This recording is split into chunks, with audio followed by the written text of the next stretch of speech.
How many members of National Assembly do you have in Kisi County? Constituency, we have 9, Chairman. And there are others who are nominated from Kisi? Yes. I want to send you to your members of National Assembly. Go and have a conversation with them. Because right now, they are rejecting the push by Senate to bring road maintenance levy fund of 10 billion to county governments. It is an issue not just of principle, but compliance with the Constitution. Because roads, you have national roads and county roads. All Kenyans pay towards the road maintenance levy fund. And the national government should have its share. County government should also have their share.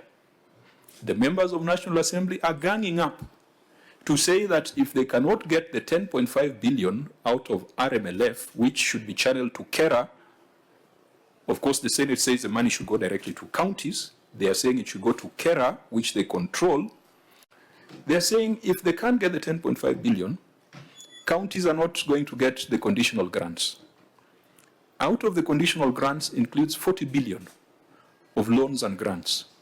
FLOCA money is there. NAV CDP money is there. Some counties are getting resources for water improvement. There are urban improvement loans and grants there. So please go talk to your members of National Assembly and remind them that their constituencies exist in the county. Whatever comes to the county does not go to another universe. It is going to benefit their constituents. It's extremely untidy that the Senate would be fighting for counties and the members of National Assembly, some of whom aspire to be governors, would be fighting for money to go to other national government entities. I think that's a message I want to leave you with.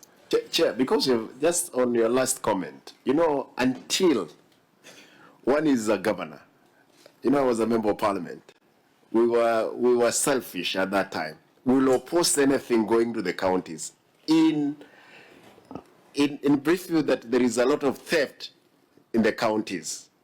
But indeed, as you put it, when you get yourself there, that's the time you realize the reality comes to you. What were you opposing?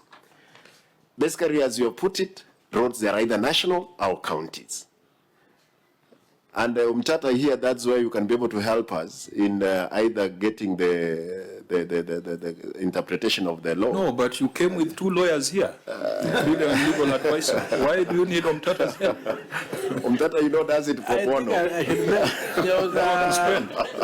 There was litigation. The government. There was litigation on that issue, which somebody initiated, and it's the Council of Governors which compromised it. Yes.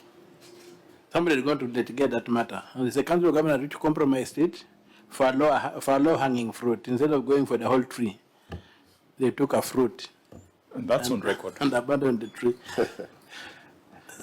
We will look at it. Governor, again, you're accusing other people, and yet you guys agreed on some settlements so that you can look good in the eyes of the government. For sure, Chair, even when we are seated here, by the time you'll get us in as a governor, Oma Bay soon, all the Nyonka in the future, if he becomes the governor of Kisi, all Thrakanidi as a governor, that's the reality will down on you on how the counties are and how difficult you'll be able to deal with the issues as they are.